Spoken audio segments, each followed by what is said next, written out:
بسم اللہ الرحمن الرحیم۔ السلام علیکم۔ ایک عورت مکمل پردے کے عالم میں قاضی کے سامنے کھڑی تھی۔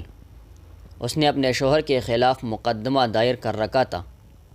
مقدمے کی نوعیت بڑی عجیب تھی کہ میرے شوہر کے ذمے مہر کی 500 دینار رقم واجب الادا ہے، وہ ادا نہیں کر رہا، لہٰذا مجھے مہر کی رقم دلائی جائے۔ قاضی نے خاوند سے پوچھا تو اس نے انکار کر دیا۔ عدالت نے عورت سے گواہ طلب کیے۔ عورت نے چند گواہ عدالت میں پیش کر دیے۔ گواہوں نے کہا، ہم اس عورت کا چہرہ دیکھ کر ہی بتا سکتے ہیں کہ یہ واقعی وہ عورت ہے جس کی گواہی دینے ہم آئے ہیں، لہٰذا عورت کو حکم دیا جائے کہ وہ اپنے چہرے سے نقاب ہٹائے۔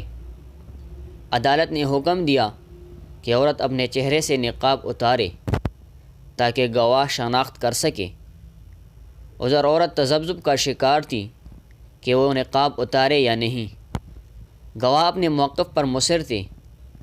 اچانک اس کے شوہر نے غیرت میں آ کر کہا، مجھے قطعاً یہ برداشت نہیں کہ کوئی غیر محرم میری بیوی کا چہرہ دیکھے، لہٰذا گواہوں کو چہرہ دیکھنے کی ضرورت نہیں۔ واقعی اس کے مہر کی رقم میرے ذمے واجب الادا ہے۔ عدالت ابھی فیصلہ دینے والی ہی تھی کہ وہ عورت بول اٹھی، اگر میرا شوہر کسی کو میرا چہرہ دکھلانا برداشت نہیں کرتا تو میں بھی اس کی توہین برداشت نہیں کر سکتی۔ میں اپنا مہر معاف کرتی ہوں۔ میں غلطی پر تھی جو ایسے شخص کے خلاف مقدمہ دائر کیا۔